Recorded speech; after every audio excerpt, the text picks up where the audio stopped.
Hello and great welcome. तो बेटे section 3 को फिनिश अप करने के बाद अब हम बढ़ेंगे सेक्शन 4 की तरफ, और सेक्शन 4 का जो ताल्लुक है वो होलसेल ब्रांच अकाउंट से है। मुझे बताने की ज़रूरत नहीं है कि अभी भी डिपेंडेंट ब्रांचेस का पार्ट चल रहा है, और डिपेंडेंट ब्रांचेस के अंदर सबसे पहले हमने डेटा सिस्टम करा था, डेटा सिस्टम के बाद स्टॉक एंड डेटा सिस्टम करा था, उसके बाद अब wholesale branch account system play में आ रहा है। अब ये होलसेल ब्रांच सिस्टम होता क्या है और हमें कैसे पता लगेगा कि ये होलसेल ब्रांच सिस्टम का क्वेश्चन है, तो इसको समझने के लिए थोड़ा सा आप पहले यहाँ पर देखें। पहले मैं कॉन्सेप्ट क्लियर कर दूं और उसके बाद फिर हम आगे की चर्चा करेंगे। मान लेते हैं कि ये हेड ऑफिस है, करेक्ट? क्या कहा मैंने? ये हेड ऑफिस है। Is it clear to you? और हम मान लेते हैं कि हेड ऑफिस ने अपनी ब्रांच को इस साल गुड्स भेजे, और गुड्स की कॉस्ट प्राइस जो है वो 100 रुपीज़ की है। हेड ऑफिस ने ब्रांच को गुड्स भेजे और मैंने कहा कि कॉस्ट प्राइस जो है वो 100 रुपीज़ की है। Is it clear to you? अब हेड ऑफिस ने जब ब्रांच को अपनी गुड्स भेजे तो उन्होंने गुड्स को लेट अस से कॉस्ट प्लस 80% पर बेचा।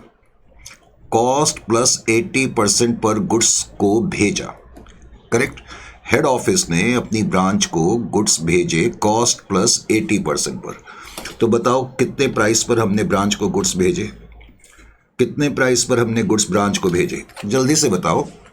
कॉस्ट 100 है और 80% उसमें ऐड कर करके हमने गुड्स भेजे, तो इसका बेसिकली मतलब क्या हो गया कि हेड ऑफिस ने ब्रांच को जो गुड्स भेजे हैं वो 180 की प्राइस पर भेजे हैं।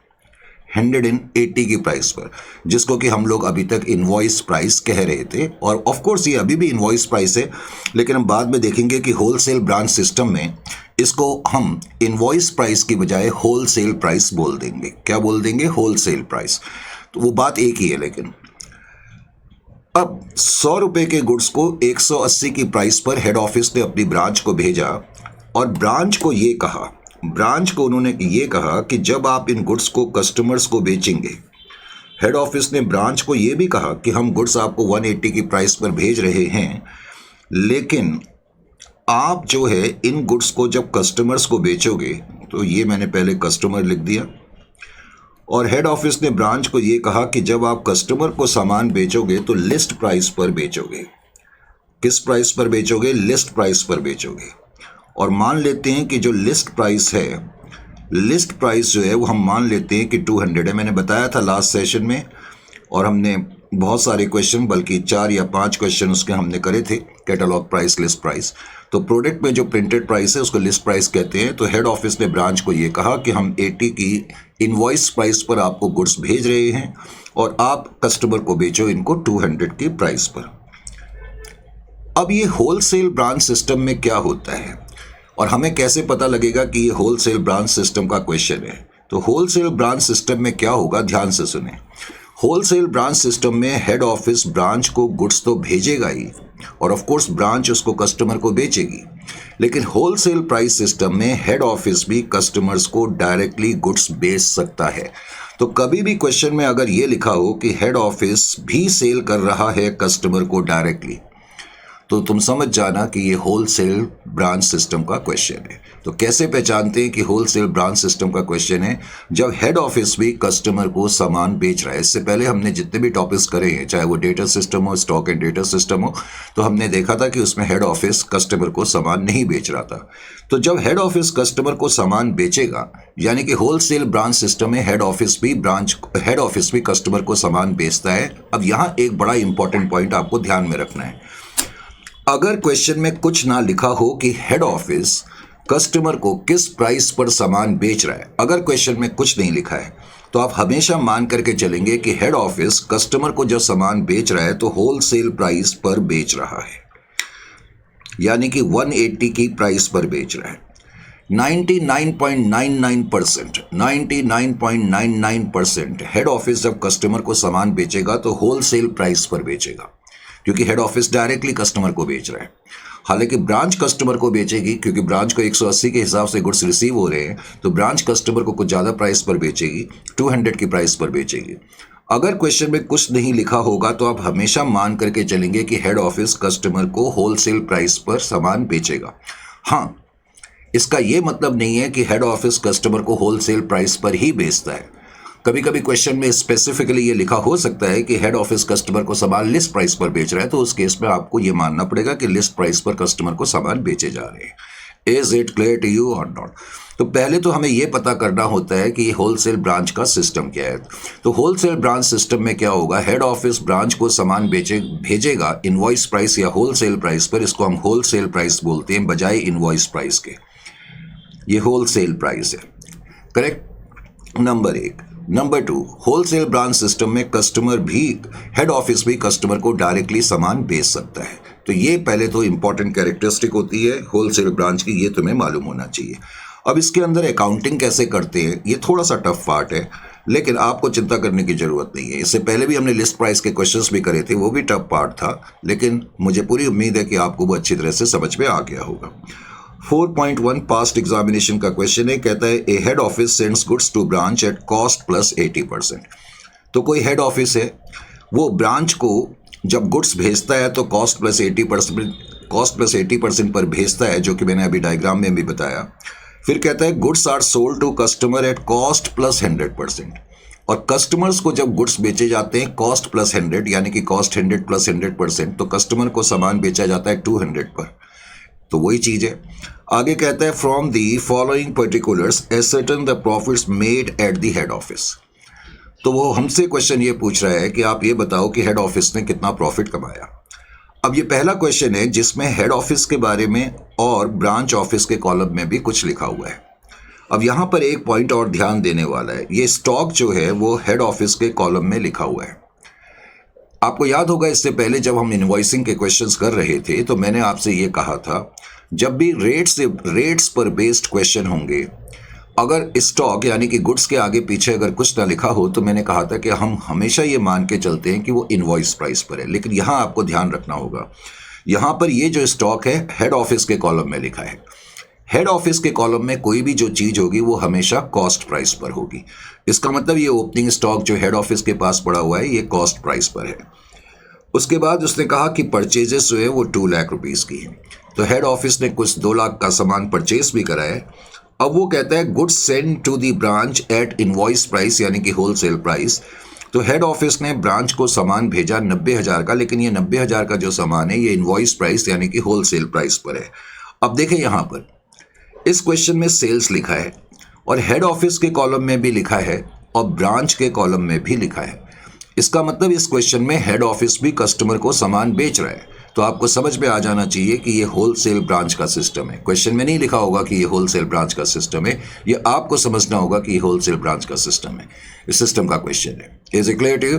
तो कैसे पता लगा ये होलसेल ब्रांच का सिस्टम है? क्योंकि हेड ऑफिस भी कस्टमर को सामान बेच रहा है। Is it clear to you और नॉट? उसके अलावा ब्रांच ने भी सामान बेचा और ब्रांच की जो सेल्स है वो 90,000 की है। नीचे क्वेश्चन में लिखा है कि sales at the head office are made at wholesale price. यहां क्वेश्चन में लिख दिया है कि हेड ऑफिस जो भी सेल्स करता है होलसेल प्राइस पर करता है। और मैंने अभी थोड़ी देर पहले तुमको बताया, अगर क्वेश्चन में ना भी लिखा हो तो तब भी आप ये मानेंगे कि हेड ऑफिस ने जो भी सेल करी है वो होलसेल प्राइस पर करी है। Is it clear to you और नॉट? यहां तक समझ में आ गया आपके? बिल्कुल समझ में आ गया। अगर यहां तक आपकी समझ में आ गया है तो अब हमें करना क्या है, इस तरह के क्वेश्चंस में हमें करना क्या होता है। सबसे पहले तो मैंने कहा कि आप इसी तरीके से, ये तो मैंने खैर समझाने के लिए बनाया। अब मैं पहले यहाँ पर रेट्स की कैलकुलेशन कर करके, रेट्स का एनालिसिस कर करके आपको बता दूँ। तो रेट्स एनालिसिस, अब मैंने रेट्स का एनालिसिस करा। वैसे तो सब कुछ मैंने कराया, अगर आप नहीं भी लिखना चाहते तो अपने सॉल्यूशंस को ध्यान से देख लें और यहाँ पर भी देखते रहें अगर आप लिखना नहीं चाहते तो। इतना तो आपको पता लग गया है कि कॉस्ट प्राइस 100 है और इनवॉइस प्राइस या होलसेल प्राइस वो 180 की है। होलसेल प्राइस कॉस्ट प्लस 80% यानी कि 180 की है। हेड ऑफिस ब्रांच को सामान भेजता है कॉस्ट प्लस 80% पर यानी कि 180 पर। और आपको यह भी मालूम चल चुका है कि जो लिस्ट प्राइस है या जो फाइनली हम कस्टमर को जब सामान बेचते हैं वो कॉस्ट प्लस 100% यानी कि 200 के प्राइस पर बेचते हैं। पहले तो 100 और 80 का डिफरेंस आप नोट कर लें। 100 और 80 का डिफरेंस हो गया 80। इसको मैं 180 से डिवाइड कर दूं। 180 क्या है? इनवॉइस प्राइस है या होलसेल प्राइस है। Is it clear to you? Denominator में हमने होलसेल प्राइस लिखा है, यानी कि ये रेट ऑफ लोडिंग जो आ गया आपका, ये 3/8 ही आएगा या 4/9 आएगा? 4/9 आएगा। मैंने 3/8 क्यों लिख दिया? ये 4/9 रेट आ रहा है। तो ये जो रेट आ गया 4/9, इस रेट का क्या फ़ायदा है? यानी कि ये रेट मैं किसी होलसेल प्राइस वाले आइटम पे लगाऊंगा या किसी इनवॉइस प्राइस वाले आइटम पे लगाऊंगा तो वो कॉस्ट पर आ जाएगा। उसके बाद होलसेल प्राइस और लिस्ट प्राइस के बीच में डिफरेंस जो है वो 20 का है, 180 और 200 का डिफरेंस। अब 220 डिवाइडेड बाई 200 कर दें तो मैं इसको बोलूँगा ये रेट ऑफ लोडिंग है ऑन लिस्ट प्राइस है, नो डाउट अबाउट डैट, क्योंकि डिनोमिनेटर में लिस्ट प्राइस है। डिनोमिनेटर में लिस्ट प्राइस है तो अब बोलेंगे ये रेट ऑफ मार्जिन या rate of loading on list price है। और डिनोमिनेटर में लिस्ट प्राइस है तो ये आइटम किसी लिस्ट प्राइस वाले आइटम पर ही लग सकता है, और अगर किसी लिस्ट प्राइस वाले आइटम पर लग सकता है तो लिस्ट प्राइस का वो आइटम होलसेल प्राइस में कन्वर्ट हो जाएगा। यानी कि इस रेट का यूज़ करा जाएगा, 1/10 का यूज़ करा जाएगा लिस्ट प्राइस को होलसेल प्राइस में कन्वर्ट करने के लिए। ये चीज़ आपको मालूम अच्छी तरह से होनी चाहिए। Is it clear to you? Rates का एनालिसिस करने के बाद अब हमें करना क्या है, जो मेन सॉल्यूशन है। अब मेन सॉल्यूशन के लिए सबसे पहले तो आप in the books of head office में इसमें लिखेंगे in the books of head office. सारी अकाउंटिंग हेड ऑफिस की बुक्स में ही होगी, इसमें कोई डाउट नहीं है, क्योंकि डिपेंडेंट ब्रांचेस में कोई भी सिस्टम हो अकाउंटिंग हेड ऑफिस की बुक्स में ही होती है, इन दी बुक्स ऑफ हेड ऑफिस। अब इन दी बुक्स ऑफ हेड ऑफिस में मुझे करना क्या पड़ेगा? इन दी बुक्स ऑफ हेड ऑफिस में मुझे एक तो बनाना पड़ेगा trading and profit and loss account. क्या बनाना पड़ेगा? Trading and profit and loss account. Sir trading and profit and loss account ये तो फाइनल अकाउंट हो गया, इसीलिए मैंने आपको कहा था होलसेल ब्रांच सिस्टम को फाइनल अकाउंट सिस्टम भी कहा जाता है। तो ये एक तरीके। अब यहाँ पर पहले तो मैंने हेड ऑफिस की बुक्स में लिखा trading and profit and loss account. तो हेड ऑफिस की बुक्स में हमने trading and profit and loss account बनाया। हेड ऑफिस की बुक में trading and profit and loss account बनाया। एक तो मुझे ये बनाना पड़ेगा। हालांकि लगता है ये सिंपल सा है, पर इतना सिंपल नहीं है, इसको समझना होगा ध्यान से। Is it clear to you और नॉट? सबसे पहले अब मेरे को एक क्वेश्चन की पहले तो शीट रखनी पड़ेगी। ये मैंने एक क्वेश्चन की शीट अपने पास रख ली है। सबसे पहले आप हेड ऑफिस के कॉलम को देखें। हेड ऑफिस के कॉलम में सबसे पहले स्टॉक लिखा हुआ है 20,000। हेड ऑफिस की बुक्स में अब जो मैं ये trading and profit and loss account बना रहा हूँ, ये हेड ऑफिस का ही बना रहा हूँ। ये head office trading and profit and loss account है। समझ में आया? हेड ऑफिस की बुक्स में head office trading and profit and loss account बन रहा है। अब head office trading and profit and loss account बनाने के लिए सबसे पहले हेड ऑफिस के कॉलम को देखो, और हेड ऑफिस के कॉलम में आपने देखा स्टॉक लिखा हुआ है, तो सबसे पहले मैंने यहाँ पर ओपनिंग स्टॉक लिख दिया। अब एक चीज़ का ध्यान रखना, trading and profit and loss account हमेशा कॉस्ट प्राइस पर बनता है, हमेशा कॉस्ट प्राइस पर बनता है। Is it clear to you और नॉट? और अभी अभी मैंने कहा कि हेड ऑफिस के पास कोई भी चीज़ होती है तो वो कॉस्ट प्राइस पर ही होती है। इसका मतलब हेड ऑफिस के पास जो ये ओपनिंग स्टॉक है ये कॉस्ट प्राइस पर है, इसलिए मैंने यहाँ 20,000 कॉस्ट प्राइस लिख दिया। Is it clear to you और नॉट? यहाँ तक समझ में आ गया? Right sir. उसके बाद लिखा है परचेजेस। हेड ऑफिस ने इस साल कुछ सामान परचेज करा, और सबको मालूम है कि परचेजेस कहाँ पर लिखी जाती हैं। तो परचेजेस मैंने 2 लाख रुपीज़ यहाँ पर लिख दिए। तो हेड ऑफिस ने 2 लाख का सामान परचेज करा, वो मैंने यहाँ पर लिख दिया। अब इस क्वेश्चन में जो अगला पॉइंट है उसको ध्यान से देखें। अगले पॉइंट में उसने लिखा है थर्ड पॉइंट पे कि goods send to branch at invoice price या होलसेल प्राइस। हेड ऑफिस ने ब्रांच को सामान भेजा। अब हेड ऑफिस ने सामान भेजा है तो हेड ऑफिस अपने trading and profit and loss account की क्रेडिट में लिखेगा। क्या लिखेगा? क्रेडिट में लिखेगा। अब हेड ऑफिस ने जो सामान भेजा है तो goods send to branch account में यहाँ पर लिखूंगा तो सही, क्योंकि हेड ऑफिस ने ये सामान भेजा है। तो goods send to branch account, और मुझे मालूम है कि ये इनवॉइस प्राइस या होलसेल प्राइस पर है। ये 90,000 रुपीज़ ये होलसेल प्राइस या इनवॉइस प्राइस पर है, ये मुझे मालूम है। और मैंने अभी अभी तुमसे ये भी कहा कि ट्रेडिंग एंड प्रॉफिट और लॉस अकाउंट तो कॉस्ट प्राइस पर बनता है। तो लॉजिकली अगर ये इनवॉइस प्राइस पर है, अगर ये आइटम इनवॉइस प्राइस पर है, तो मुझे इसको कॉस्ट प्राइस पे लाना चाहिए। लाना तो चाहिए, इस पे किसी तरीके का डाउट नहीं है। लेकिन हम इसको लाएंगे नहीं। क्यों नहीं लाएंगे? उसका एक रीज़न क्या है? क्योंकि हेड ऑफिस जब सामान भेज रहा है ब्रांच को, तो हेड ऑफिस तो यही सोचेगा कि ये सामान बिक जाएगा। हेड ऑफिस क्या सोचेगा कि ये सामान बिक जाएगा।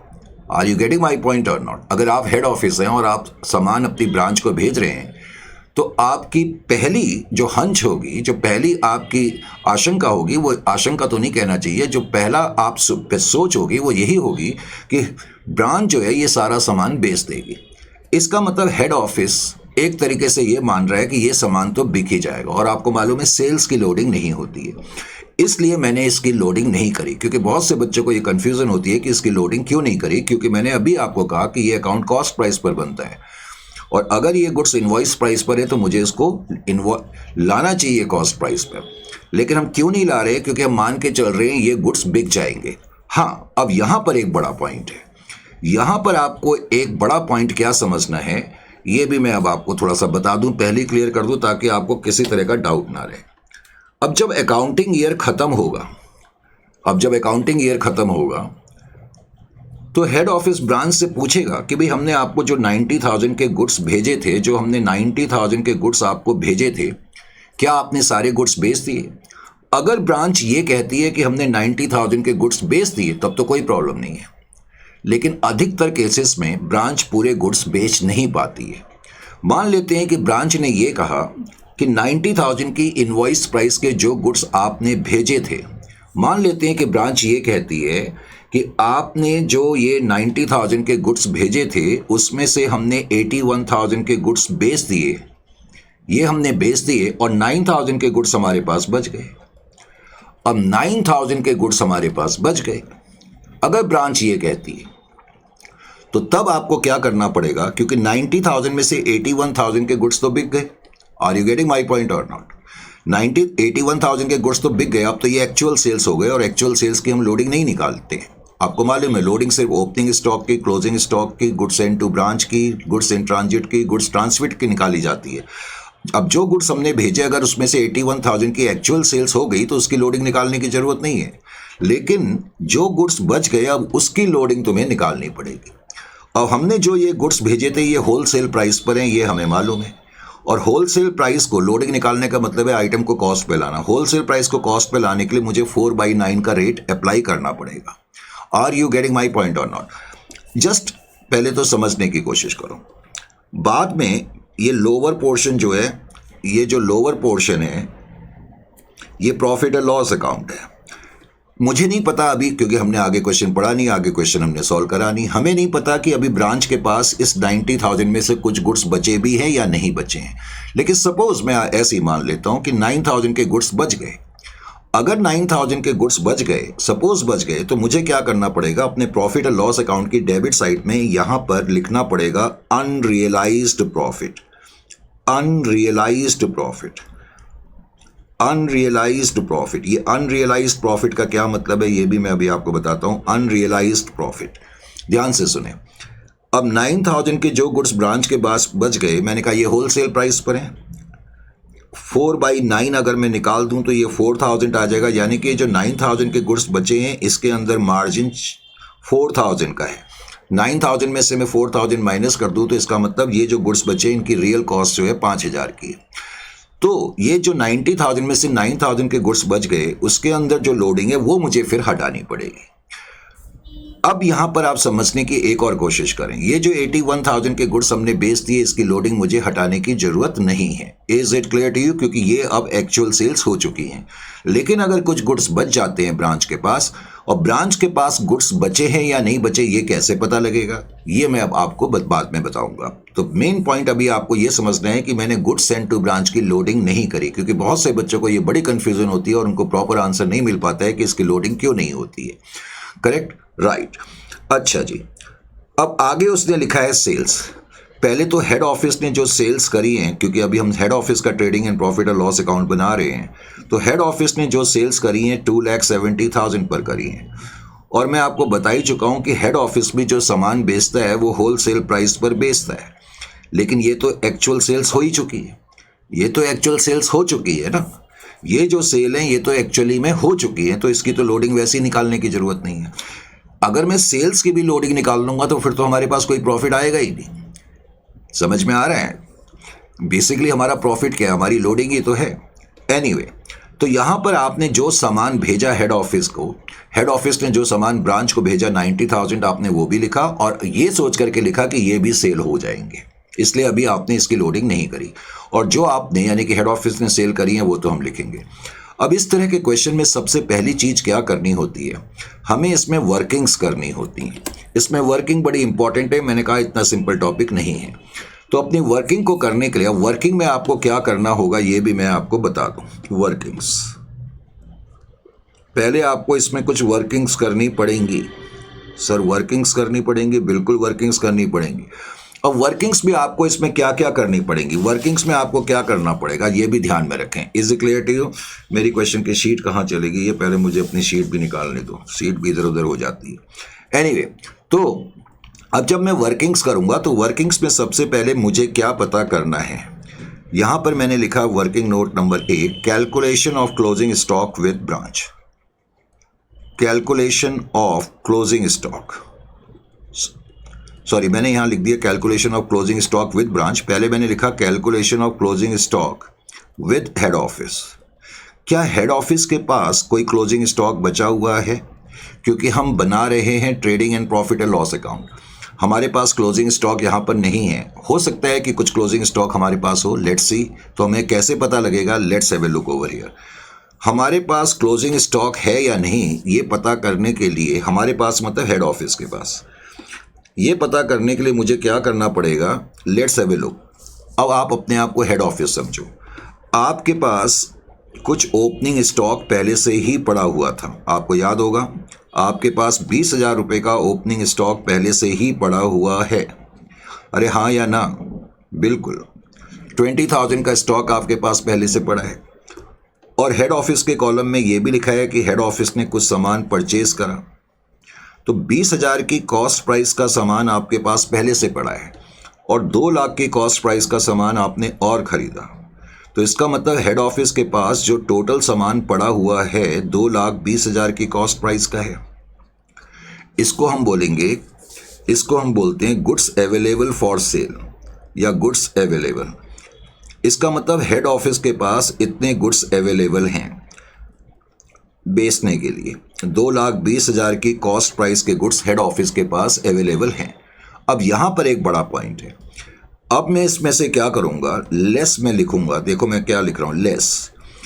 मैंने यहां पर लिखा less cost of goods, cost of goods, cost of goods send to branch account. Less cost of goods send to branch account, इसका क्या मतलब निकला? तुम्हें याद होगा कि हेड ऑफिस ने ब्रांच को 90,000 रुपीज के गुड्स भेजे थे। यहां पर मैंने ये लिखा भी हुआ है, हेड ऑफिस ने ब्रांच को 90,000 के गुड्स भेजे हैं। मैं उनकी कॉस्ट पता करना चाहता हूं, तो उनकी कॉस्ट पता करने के लिए मुझे क्या करना पड़ेगा। देखो हेड ऑफिस ने जो ब्रांच को गुड्स भेजे हैं उनकी होलसेल प्राइस या इनवॉइस प्राइस तो 90,000 है। अब मुझे इसकी कॉस्ट निकालनी है, यानी कि इसको कॉस्ट पर लाना है, तो मैं इसमें 4/9 का रेट अप्लाई कर दूंगा। 4/9 का रेट अप्लाई करने से मुझे क्या पता लग गया कि जो सामान मैंने यानी कि हेड ऑफिस ने ब्रांच को भेजा है उसकी हकीकतन जो कॉस्ट प्राइस है वो बेसिकली 50,000 की है। उसकी जो कॉस्ट प्राइस है वो 50,000 की है। Are you getting my point or not? इसका मतलब 2,20,000 की कॉस्ट प्राइस के गुड्स हमारे पास हेड ऑफिस के पास हैं। अब मैं कह सकता हूं कि 2,20,000 के गुड्स में से 50,000 की कॉस्ट प्राइस के गुड्स हमने ब्रांच को भेज दिए 90,000 की इनवॉइस प्राइस पर, लेकिन हमने 50,000 की कॉस्ट प्राइस के गुड्स भेज दिए। यानी कि जो गुड्स हमने भेजे हैं ब्रांच को उनकी कॉस्ट प्राइस 50,000 है, वो अलग मैटर है कि हमने उनको 90,000 पर भेजा है। Is it clear to you? एक तो मैं माइनस करूंगा cost of the goods send to branch account, और अब मैं यहां माइनस करूंगा कॉस्ट ऑफ सेल्स। ये कॉस्ट ऑफ सेल्स का क्या मतलब है? हमें मालूम है कि हेड ऑफिस ने भी कुछ सामान बेचा है, और हेड ऑफिस ने जो सामान बेचा है वो 2,70,000 पर बेचा है। यानी कि हेड ऑफिस ने भी तो सामान बेचा है ना, और 2,70,000 की होलसेल प्राइस पर बेचा है। तो हेड ऑफिस ने जो सामान बेचा है उसकी होलसेल प्राइस वो 2,70,000 है, क्योंकि होलसेल ब्रांच सिस्टम में हेड ऑफिस भी कस्टमर को सामान बेचता है। तो हेड ऑफिस ने कस्टमर को सामान बेचा 2,70,000 की होलसेल प्राइस पर। अब इसकी कॉस्ट कितनी है निकालने के लिए, बिकॉज ये होलसेल प्राइस है तो इसको तुम्हें 4/9 से डिवाइड करना, मल्टीप्लाई करना पड़ेगा। 4/9 से मैं मल्टीप्लाई करूंगा तो ये 1,20,000 आ जाएगा, और 1,20,000 2,70,000 में से माइनस करेंगे तो हमें ये पता लग गया कि जो हमने सामान बेचा है उसकी कॉस्ट प्राइस 1,50,000 है। इसका मतलब आपने क्या नोट करा, हालांकि कुछ लिखना नहीं है ऐसे एग्जामिनेशन में, ये तो मैं समझाने के लिए बता रहा हूँ। आपको ये पता लग गया कि जो गुड्स आपने भेजे हैं दरअसल उसकी कॉस्ट प्राइस 50,000 है, और जो गुड्स हेड ऑफिस ने बेचे हैं उसकी कॉस्ट प्राइस जो है वो 1,50,000 है, वो 1,50,000 है। 50,000 की चीज को 90,000 की इनवॉइस प्राइस पर हमने भेजा और 1,50,000 के गुड्स को हमने 2,70,000 में बेचा। इंपॉर्टेंट पॉइंट ये है कि 2,20,000 के गुड्स हमारे पास थे, और 2,20,000 की कॉस्ट प्राइस के गुड्स में से 50,000 की कॉस्ट प्राइस के गुड्स हमने भेज दिए और 1,50,000 की कॉस्ट प्राइस के गुड्स हमने बेच दिए। तो इसका मतलब 2 लाख रुपए की कॉस्ट प्राइस के गुड्स हमारे यहाँ से चले गए, तो इसका मतलब 20,000 का क्लोजिंग स्टॉक हमारे पास बचा हुआ है। तो कैसे क्लोजिंग स्टॉक हेड ऑफिस के पास है ये कैसे पता करेंगे, पहला स्टेप तो इसमें ये है। तो अब आपको ये पता लग गया कि क्लोजिंग स्टॉक जो है, जो कि तुमने अपने वर्किंग नोट से निकाला, 20,000 का है। कितने का है? 20,000 का है। 20,000 का क्लोजिंग स्टॉक है। Is it clear to you और नॉट? समझ में आ गया या नहीं आ गया? राइट सर, आ गया। अब दूसरी चीज, अब तुम इसको बैलेंस करोगे तो आपके पास ग्रॉस प्रॉफिट आ जाएगा। ग्रॉस प्रॉफिट, अब ग्रॉस प्रॉफिट में लिखूंगा, अगर मैं इसको टैली करूंगा तो मेरा ग्रॉस प्रॉफिट 1,60,000 का आ जाएगा। अब मैं आपको एक मजेदार बात बताऊं, बेसिकली आपका ये ग्रॉस प्रॉफिट कैसे आया, ये ग्रॉस प्रॉफिट है क्या? देखें यहां पर, ये ग्रॉस प्रॉफिट बेसिकली, हालांकि ये सिर्फ मैं समझाने के लिए लिख रहा हूं, आपने तो डायरेक्ट ग्रॉस प्रॉफिट लिखना है, मैं सिर्फ समझाने के लिए आपको लिख रहा हूं। ये ग्रॉस प्रॉफिट जो है बेसिकली आपका मार्जिन या लोडिंग जिसको आप बोलते हैं, margin on goods send to branch है। आपको मालूम है कि 50,000 की कॉस्ट प्राइस के गुड्स आपने 90,000 पर बेचे, यानी कि 40,000 का मार्जिन पर आपने भेजे। देखो मैंने यहां पर अभी लिखा भी था ना, 90,000 है और उसके अंदर मार्जिन 40,000 है। इसी तरह से 2,70,000 के अंदर मार्जिन 1,20,000 का है। तो मार्जिन ऑन सेल्स जो है, मार्जिन ऑन सेल्स 1,20,000 है। बेसिकली जो गुड्स हमने भेजे हैं और जो गुड्स हमने बेचे हैं, जो गुड्स हमने भेजे हैं उसके अंदर मार्जिन 40,000 का है, क्योंकि इनकी कॉस्ट प्राइस 50,000 है तो मार्जिन, और इसी तरह जो गुड्स हमने बेचे उसमें मार्जिन 1,20,000 का है। तो ये जो मार्जिन होता है यही आपका ग्रॉस प्रॉफिट होता है। यानी कि जब मैं यहाँ ग्रॉस प्रॉफिट लिख रहा हूँ 1,60,000, तो आप क्या मान करके चल रहे हैं कि ये 40,000 और ये 1,20,000 हमारा प्रॉफिट हो गया। Is it clear to you और नॉट? समझ में आ गया? तो ये ग्रॉस प्रॉफिट वैसे आप नॉर्मल बैलेंस कर करके ही लिखेंगे, लेकिन ये मैंने समझाने के लिए लिखा, इसका कॉन्सेप्ट अगर आपको अच्छी तरह से समझना है। अब उसके बाद ये जो ग्रॉस प्रॉफिट आया, अब जाहिर है कि इस ग्रॉस प्रॉफिट को मैं यहां पर लिखूंगा, ग्रॉस प्रॉफिट ब्रॉट डाउन। अब ये जो ग्रॉस प्रॉफिट ब्रॉट डाउन मैंने लिखा 1,60,000, नो डाउट ये मेरा ग्रॉस प्रॉफिट है 1,60,000, और हमें मालूम है कि ये जो ग्रॉस प्रॉफिट है ये दो चीजों का बना हुआ है। जो गुड्स हमने भेजे हैं उसके अंदर जो मार्जिन है 40,000, और जो गुड्स हमने बेच दिए हैं उसके अंदर जो मार्जिन है 1,20,000, इन दो चीज का ये ग्रॉस प्रॉफिट बना हुआ है। अब मैं यहां पर आपको एक बड़ा पॉइंट बताऊं, ये छोटी छोटी बातों पे हमारा ध्यान नहीं जाता है और फिर ये हमें प्रॉब्लम क्रिएट करते रहते हैं। हम रट तो लेते हैं लेकिन लॉजिक समझ में नहीं आता। देखिए जी, यहां पर ये जो 1,20,000 का प्रॉफिट है, ये तो इन गुड्स पे जो हमने हकीकत में बेच दिए हैं।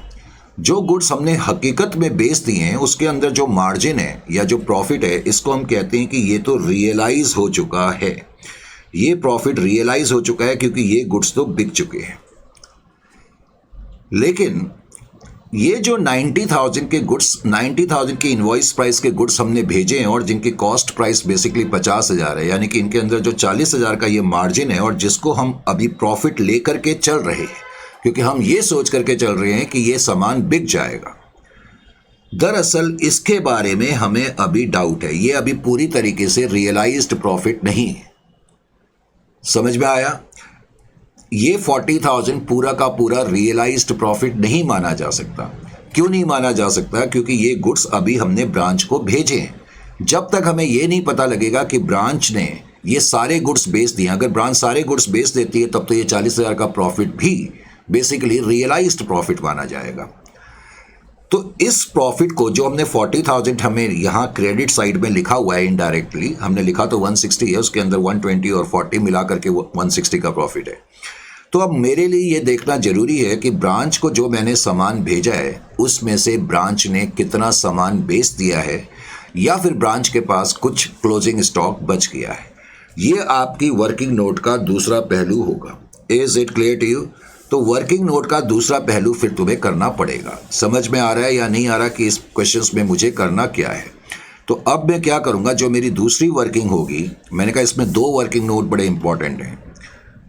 अब दूसरे वर्किंग नोट पे मैंने लिखा calculation of closing stock, calculation of closing stock with branch. अब ब्रांच के पास कितना क्लोजिंग स्टॉक बचा हुआ है, ये मुझे कैसे पता लगेगा कि ब्रांच के पास कितना क्लोजिंग स्टॉक बचा हुआ है? अब ब्रांच के पास कितना क्लोजिंग स्टॉक बचा हुआ है ये पता करने के लिए मुझे क्या करना पड़ेगा? ये पता करने के लिए मुझे पहले तो ये देखना पड़ेगा कि ब्रांच की सेल कितनी है, और ये तो हमें पता ही है कि हमने ब्रांच को कितने रुपए के गुड्स भेजे हैं। अब जितना मैं आपसे पूछूं आपने उतना ही आंसर मुझे देना है। देखे जी, यहाँ पर मुझे मालूम, पहले तो मैंने यहाँ पर क्या लिखा, कॉस्ट। एक कॉलम में मैंने कॉस्ट लिखा, दूसरे कॉलम में मैंने होलसेल प्राइस लिखा। क्या लिखा? Wholesale price. और तीसरे कॉलम में मैंने लिखा लिस्ट प्राइस यानी कि सेल। हमें मालूम है कि कस्टमर को जो सामान बेचा जाता है वो लिस्ट प्राइस पर बेचा जाता है, या जो सेल करी जाती है लिस्ट प्राइस पर करी जाती है ब्रांच के द्वारा। अब हमें मालूम है कि हमने ब्रांच को 50,000 की कॉस्ट प्राइस के गुड्स भेजे हैं, क्योंकि हमने कंप्यूट कर लिया था। हमें दिया हुआ था कि हमने 90,000 की इनवॉइस प्राइस के गुड्स या होलसेल प्राइस के गुड्स ब्रांच को भेजे हैं, और हमने पता कर लिया था कि उनकी कॉस्ट जो है 50,000 है, यानी कि इनके अंदर 40,000 का प्रॉफिट या मार्जिन जो है वो इंक्लूड है। अब आप ब्रांच के कॉलम को देखो, आपने ब्रांच को 90,000 के गुड्स तो भेजे हैं। अब आप ब्रांच के कॉलम को देखेंगे तो आप देखेंगे कि ब्रांच के कॉलम में भी सेल 90,000 लिखा हुआ है। अब आपको 1 मिनट के लिए ऐसा लगेगा कि हमने 90,000 के गुड्स भेजे हैं और ब्रांच ने 90,000 की सेल कर दी, तो ब्रांच के पास कोई भी क्लोजिंग स्टॉक नहीं बचा। ऐसा नहीं है। तुम्हें यह समझना होगा कि ब्रांच ने जो सेल करी है वो लिस्ट प्राइस पर करी है। ब्रांच ने जो सेल करी है वो लिस्ट प्राइस पर करी है। देखिए यहां पर लिस्ट प्राइस, अगर लिस्ट प्राइस 90,000 है, क्योंकि ब्रांच जो सेल करती है वो लिस्ट प्राइस पर करती है, और मैं लिस्ट प्राइस की इनवॉइस प्राइस देखना चाहता हूं, तो मुझे लिस्ट प्राइस और इनवॉइस प्राइस का डिफरेंस पहले नोट करना पड़ेगा, जो कि 180 और 200 का डिफरेंस 20 है।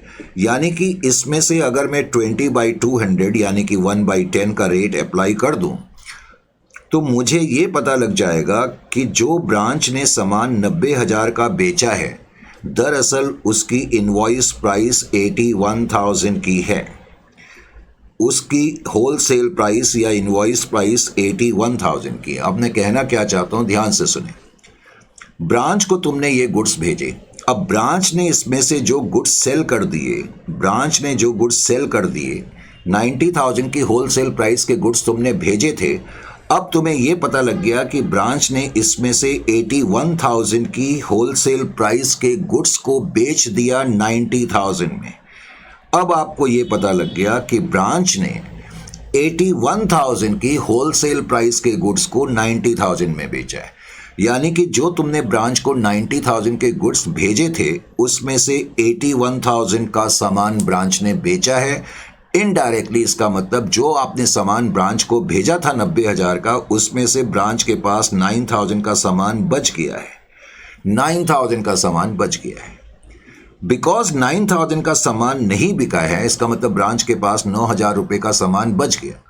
तो अब मेरे लिए जरूरी हो जाएगा, यानी कि अब मुझे क्या पता लग गया, यहां पर अब दोबारा से मैं आता हूं, यहां देखें जो मैं पॉइंट आपको समझाने की कोशिश कर रहा हूं। अब मुझे पता है कि ये जो 40,000 का प्रॉफिट है ये तो 90,000 पर के जो गुड्स हमने भेजा उन पे है।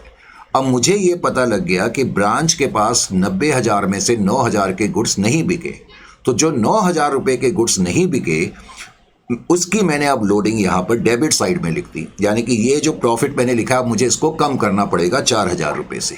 Are you getting my point or not? क्योंकि 9,000 रुपये के गुड्स बच गए और इसी को हम कहते हैं अनरियलाइज्ड प्रॉफिट। तो मेन पॉइंट इसमें तुम्हें अनरियलाइज्ड प्रॉफिट निकालना होता है। तो अब तुम्हें पता लगेगा कि तुम्हारा जो नेट प्रॉफिट है वो बेसिकली 1,56,000 का है। 1,56,000 का आपका नेट प्रॉफिट है। Is it clear to you और नॉट? तो होलसेल ब्रांच सिस्टम में क्या करना होता है ये तुम्हें समझ में आना चाहिए। अच्छा, एक और चीज, हेड ऑफिस की बुक्स में 99.99% वो तुमसे यही पूछते हैं कि in the books of head office में आप head office trading and profit and loss account बना करके दिखाओ, क्योंकि मेन चीज यही होता है। हालांकि वो तुमसे ये भी पूछ सकते हैं कि also prepare branch office trading and profit and loss account. अगर branch office trading and profit and loss account वो आपसे पूछते हैं तो इसको बनाना बेहद सिंपल है। इसमें आपको अब कुछ करने की जरूरत नहीं है क्योंकि सब चीजें आपके पास हैं।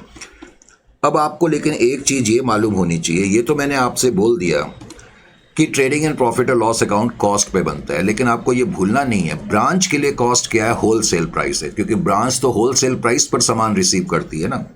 ब्रांच के पास कोई ओपनिंग स्टॉक नहीं है। इस क्वेश्चन में तुमने जो गुड्स ब्रांच को भेजे थे, ब्रांच उसको अपनी डेबिट साइड में लिखेगी क्योंकि ब्रांच ये गुड्स आपसे रिसीव कर रही है।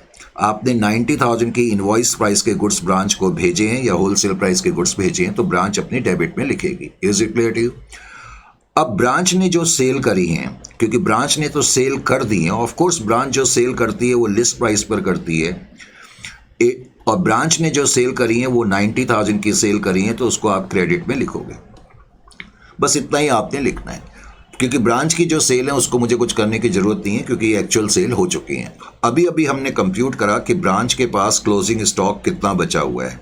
आपने जो 90,000 का सामान ब्रांच को भेजा था उसमें से 9,000 की इनवॉइस प्राइस का सामान बच गया है, क्योंकि ब्रांच ने जो 90,000 पर सामान बेचा 81,000 के गुड्स को उन्होंने 90,000 पर बेचा। तो अब मैं ब्रांच को टैली करूंगा तो ये ब्रांच का ग्रॉस प्रॉफिट और नेट प्रॉफिट दोनों ही माना जाएगा। 9,000 ग्रॉस प्रॉफिट आ गया और यहाँ पर मैं ग्रॉस प्रॉफिट लिखूंगा तो नेट प्रॉफिट भी वही आ जाएगा। तो इसका मतलब ब्रांच ने नेट प्रॉफिट यानी कि ब्रांच ये सोच रही है कि हमने 9,000 का प्रॉफिट कमाया। ब्रांच को ये नहीं पता लगेगा कि हमने कितना प्रॉफिट कमाया, ब्रांच को ये लगेगा कि हमने 9,000 का प्रॉफिट कमाया। अगर क्वेश्चन तुमसे ये पूछता है तो तुम्हें इसका आंसर भी देना आना चाहिए। तो मुझे उम्मीद है कि इसको करने के बाद अब हम अगले क्वेश्चन इस क्वेश्चन को करने के बाद कुछ कुछ कॉन्सेप्ट आपका ये क्लियर हो गया होगा। और क्वेश्चन हमने करा ये कौन सा क्वेश्चन था सॉरी, क्वेश्चन नंबर 4.2 को देखें। 4.1 को हमने कर लिया है, 4.2 को देखें। इसमें क्या कहता है? कहता है A limited has its branch office at city X and goods are sold to customer at cost plus 100%। Goods customer को बेचे जाते हैं कॉस्ट प्लस 100% पर, whereas head office sends goods to branch at a wholesale price of cost plus 80%। तो वही चीज़ है जो थोड़ी देर पहले मैंने अभी करी थी, यानी कि कस्टमर को जो सामान भेजा जाता है वो तो जो हेड ऑफिस ब्रांच को जो सामान भेजती है वो तो कॉस्ट प्लस 80% पर यानी कि 180 पर, और कस्टमर को जो बेचा जाता है कॉस्ट प्लस 100% यानी कि 200 पर। आगे कहता है from the following particulars track out the proper profits presuming head office sells the goods to customer at wholesale price. तो इस क्वेश्चन में भी तुम्हें दिया हुआ है कि हेड ऑफिस जो है कस्टमर को होलसेल प्राइस पर सामान बेचता है, और ये ना भी लिखा हो तो मैं आपको कई बार कह चुका हूं कि हेड ऑफिस की जो भी सेल होंगी unless and until otherwise stated आप हमेशा मान करके चलेंगे कि वो होलसेल प्राइस पर होगी। Stock in the beginning head office का 25,000 है, पिछले क्वेश्चन की तरह 1,50,000 की परचेजेज है तो बिल्कुल पिछले क्वेश्चन की रिपीटेंस करेक्ट, बस फिगर्स अलग हैं। इसमें कहता है goods send to branch at invoice price 54 और सेल्स है 1,53,000 और ब्रांच के द्वारा जो सेल है वो 50,000 की है। अब इसको समझने के लिए तो इस क्वेश्चन में भी मैंने आपको बताया है, क्वेश्चन नंबर 4.2 है ये बेसिकली क्वेश्चन नंबर 4.2। अब 4.2 में भी सबसे पहले तो आप क्या करेंगे, कॉस्ट प्राइस लिखेंगे और आपको ये तो मालूम ही है कि कॉस्ट प्राइस जो है वो आपकी 100 की है और wholesale price cost plus 80% यानी कि 180 की है। ये मैं बता के अब थक गया हूँ। और सेलिंग प्राइस यानी कि लिस्ट प्राइस पर सामान बेचा जाता है कॉस्ट प्लस 100% यानी कि 200 पर। अब जैसा हमने पिछले क्वेश्चन में करा था तो 20/180 सॉरी 20 मैंने लिख दिया 80/180 यानी कि 4/9 ये तो रेट आप यूज़ करेंगे होल सेल प्राइस को कॉस्ट प्राइस में कन्वर्ट करने के लिए। और होल सेल प्राइस और लिस्ट प्राइस के बीच में फासला 20 का है तो 20/200 या 1/10 इसका यूज़ आप करेंगे लिस्ट प्राइस को होल सेल प्राइस में कन्वर्ट करने के लिए। बस इतना करने के बाद अब आपने क्या करना है, इतना करने के बाद जो आपका मेन स्टेप है अगला स्टेप जो है बुक्स ऑफ हेड ऑफिस में। पहले तो आप टाइटल हमेशा लिखा करें बुक्स ऑफ हेड ऑफिस। अब बुक्स ऑफ हेड ऑफिस में सबसे पहले आपको बनाना पड़ेगा branch head office trading and profit and loss account. तो head office trading and profit and loss account आपने बनाया, trading and profit and loss account, trading and profit and loss account ये आपने बनाया। Is it clear to you?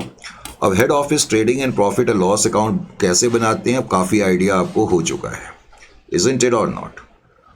Main चीज़ इसमें working ही है, इसको बनाना कोई प्रॉब्लमेटिक काम नहीं है। ये हमारा अपर पार्ट जो है ट्रेडिंग का है, लोअर पार्ट P&L का है। तो पहले तो मुझे क्वेश्चन की शीट इसमें भी चाहिएगी तो मैं रख ही लेता हूँ। क्वेश्चन की शीट जो है इसमें भी स्टॉक इन द बिगनिंग लिखा हुआ है। मैं कई बार अब कह चुका हूँ कि हेड ऑफिस के पास कोई भी चीज़ जो होगी वो कॉस्ट प्राइस पर ही होगी। तो 25,000 की कॉस्ट प्राइस का स्टॉक हेड ऑफिस के पास पहले से पड़ा हुआ है, परचेजेस। अब हेड ऑफिस ने जो परचेज करी हैं इस बार वो 1,50,000 की परचेजेस करी हैं तो 1,50,000 आप यहाँ पर लिख देंगे। तो टोटल 1,75,000 के गुड्स हेड ऑफिस के पास हैं। अब इसमें से हेड ऑफिस ने जो गुड्स भेज दिए, हेड ऑफिस यहाँ क्रेडिट में लिखेगा goods send to branch account. Of course ये होल सेल प्राइस पर या इनवॉइस प्राइस पर हैं और 54,000 की इनवॉइस प्राइस पर हमने इनको कुछ गुड्स भेजे हैं। इनकी कॉस्ट प्राइस कितनी है वो अभी हमें पता नहीं, लेकिन हम पता कर सकते हैं। पर पॉइंट ये है, मैंने कहा अभी एकदम से इसकी लोडिंग नहीं निकालनी है, हमें बाद में ये पता करना पड़ेगा कि इस जो गुड्स हमने भेजे उसमें से कितने गुड्स बच गए और जो गुड्स बच गए बस उसकी लोडिंग हमें बाद में अनरियलाइज प्रॉफिट के रूप में लिखनी होती है। यही मेन चीज़ है। उसके बाद हेड ऑफिस ने जो खुद सेल करी हैं और हेड ऑफिस की जो सेल्स हैं, हेड ऑफिस की जो सेल्स हैं वो 1,53,000 की हैं और हेड ऑफिस भी सामान जो बेच रहा है वो होल सेल प्राइस पर बेच रहा है। तो 1,53,000 आपने यहाँ पर लिख दिया। अब सबसे पहली चीज़ तो आपको ये पता करनी है कि हेड ऑफिस के पास क्या कोई क्लोजिंग स्टॉक बचा है या नहीं बचा। हेड ऑफिस के पास कोई क्लोजिंग स्टॉक बचा है या नहीं बचा, इसके लिए आप यहाँ पर अपनी वर्किंग नोट में closing stock with head office लिखेंगे। Closing stock with head office. Closing stock with head office find करने के लिए आपको क्या फाइंड करना पड़ेगा? Closing stock with head office find करने के लिए आपको क्या फाइंड करना पड़ेगा? हमें ये देखना पड़ेगा हेड ऑफिस के पास कितने गुड्स थे और उसमें से कितने गुड्स उन्होंने भेज दिए और बेच दिए। जो बच जाएंगे वो उनके पास क्लोजिंग स्टॉक बचेगा। इजंट इट और नॉट? तो इसके लिए तुम्हें क्या करना पड़ेगा? जाहिर है कि तुम्हें वर्किंग करनी पड़ती है जैसा कि मैंने आपको बताया। अब वर्किंग करने के लिए आपको क्या करना पड़ेगा? सबसे पहले तो आप यहाँ पर लिखेंगे कि हेड ऑफिस के पास ओपनिंग स्टॉक कितना है। हेड ऑफिस के पास ओपनिंग स्टॉक मैं बता ही चुका हूँ कि 25,000 का है, तो 25,000 रुपीज़ आपने लिख दी। उसके बाद फिर आप ये देखेंगे कि हेड ऑफिस ने कितना सामान परचेज करके रखा है। तो हेड ऑफिस ने 1,50,000 की परचेजेस करी हैं, तो हम कह सकते हैं कि हेड ऑफिस के पास 1,75,000 की कॉस्ट प्राइस के गुड्स अवेलेबल हैं। तो हेड ऑफिस के पास टोटल गुड्स जो अवेलेबल हैं इतनी कॉस्ट प्राइस के गुड्स अवेलेबल हैं, गुड्स अवेलेबल हैं। अब इसमें से हम माइनस कर देंगे less cost of goods send to branch account. अब हमने जो ब्रांच को सामान भेजा है उसकी जो इनवॉइस प्राइस या होलसेल प्राइस है वो 54,000 है। तो इसकी कॉस्ट देखने के लिए मेरे को इसमें से मार्जिन हटाना पड़ेगा। मार्जिन हटाने के लिए मेरे को जो रेट है लोडिंग का होलसेल प्राइस पर वो अप्लाई करना पड़ेगा 4/9। 4/9 में जब इसमें अप्लाई करूँगा तो ये 24,000 आ जाएगा। तो 24,000 में 54 में से माइनस करूँगा तो मुझे ये पता लग गया कि हमने जो सामान भेजा है दरअसल उसकी कॉस्ट प्राइस 30,000 है। तो 30,000 की कॉस्ट प्राइस के गुड्स हमने भेज दिए और मैं फिर से लेस करूँगा। एक तो मैंने लेस करा ये, और फिर मैं लेस करूँगा कॉस्ट ऑफ सेल्स। तो कॉस्ट ऑफ सेल्स, अब हेड ऑफिस ने जो सामान बेचा है उसकी भी होलसेल प्राइस है 1,53,000, क्योंकि हेड ऑफिस होलसेल प्राइस पर सामान बेचता है। 1,53,000 को के अंदर कितना मार्जिन है 4/9 मुझे अप्लाई करना पड़ेगा, तो 68,000 ये फिगर आ जाएगी। अब 68,000 यानी कि जो हमने सामान बेचा है उसके अंदर 68,000 का मार्जिन है, तो इसका मतलब 85,000 इनकी कॉस्ट प्राइस है।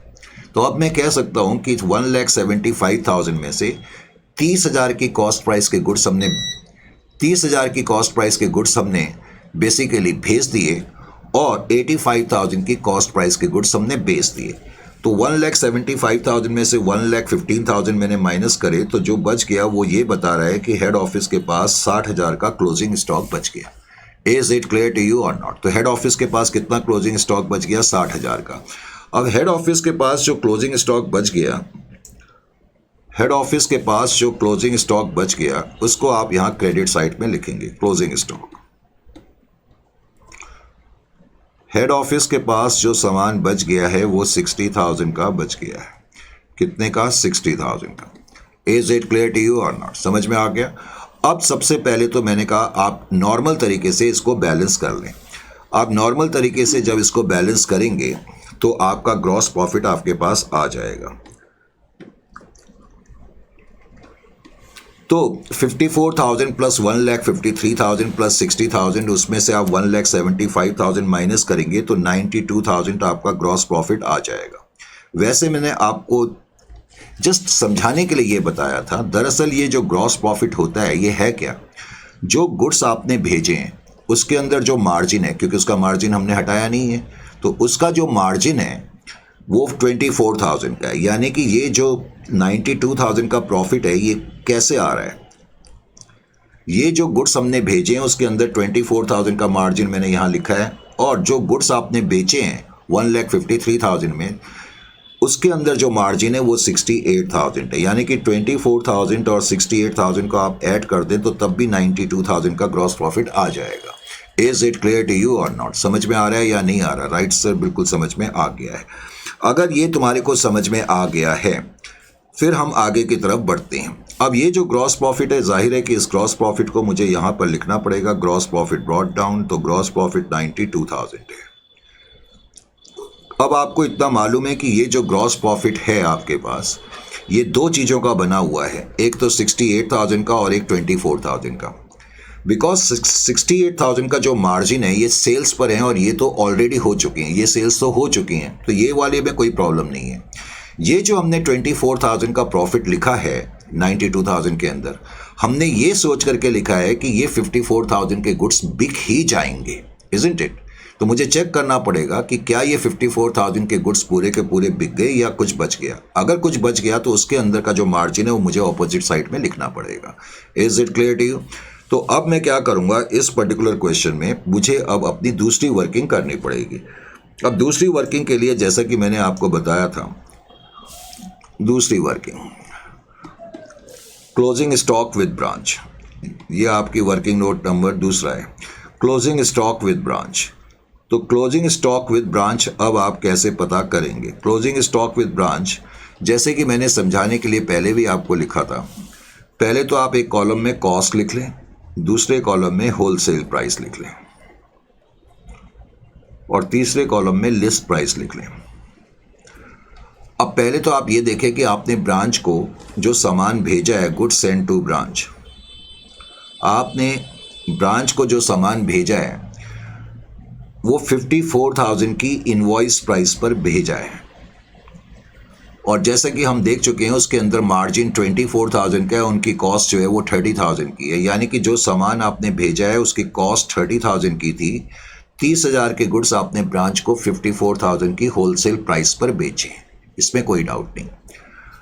अब मुझे क्या करना पड़ेगा, ब्रांच की सेल्स देखनी पड़ेंगी। ब्रांच ने जो सेल करी हैं,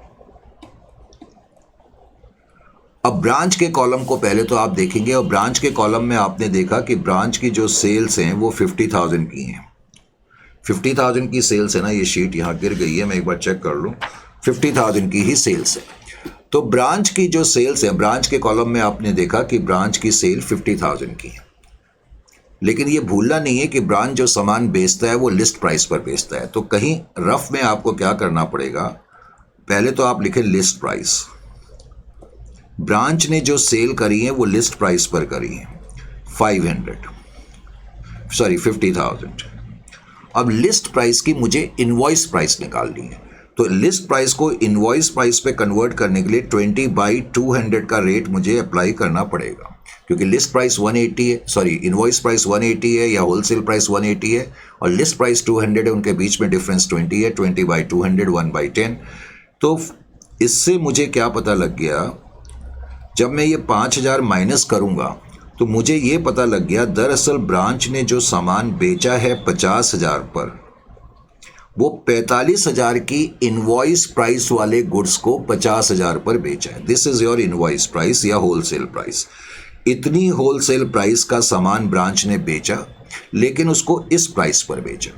तो अब इससे मुझे ये पता लग गया कि हमने जो सामान भेजा था 54,000 की होलसेल प्राइस का, उसमें से ब्रांच ने 45,000 की होलसेल प्राइस का सामान बेचा है। और वो एक अलग मैटर है कि ब्रांच ने उसको 50,000 में बेचा, वो एक अलग मैटर है। पर पॉइंट ये है कि 45,000 का सामान बेच दिया। अब 45,000 का सामान बेच दिया तो तुम्हें ये पता लग गया कि तुमने जो 54,000 का सामान भेजा था उसमें से केवल 45,000 का सामान बिका है। तो इसका मतलब 9,000 रुपये का सामान जो है ब्रांच के पास बच गया है। This is the closing stock with the branch. अब जैसे तुम्हें ये पता लगा, अब तुम दोबारा से अपनी मेन अकाउंटिंग में आ गए। अब तुम्हें ये पता लग गया कि भाई हमने जो यहाँ पर ये 54,000 है और इसका जो प्रॉफिट 24,000 है वो तो पूरा 92,000 के अंदर है। अब वो गलत हो गया, क्योंकि जो हमने सामान भेजा था 54 का, उसमें से 9,000 का सामान नहीं बिका। तो पिछले क्वेश्चन की तरह यहां पर भी मुझे लिखना पड़ेगा unrealised profit. Unrealised profit on, अगर तुम पूरा लिखना चाहते हो, on closing stock with branch. तो ब्रांच के पास जो स्टॉक बच गया है, क्लोजिंग स्टॉक विद ब्रांच, वो 9,000 का सामान बच गया है और उस 9,000 पे 4/9 का रेट आप अप्लाई करेंगे। तो जब ये आपने रेट अप्लाई करा तो 4,000 इज क्लियर टू यू। तो अब मैं इसको कंप्यूट करूंगा तो मेरा नेट प्रॉफिट 88,000 आ जाएगा। तो इस तरीके से इसको करना है। 88,000 will be your net profit. समझ में आया कैसे करना है इसको? Right sir. चलो, ये समझ में आ गया होलसेल ब्रांच का कॉन्सेप्ट। तो इसकी चर्चा अभी बदस्तूर जारी रहेगी नेक्स्ट सेशन में।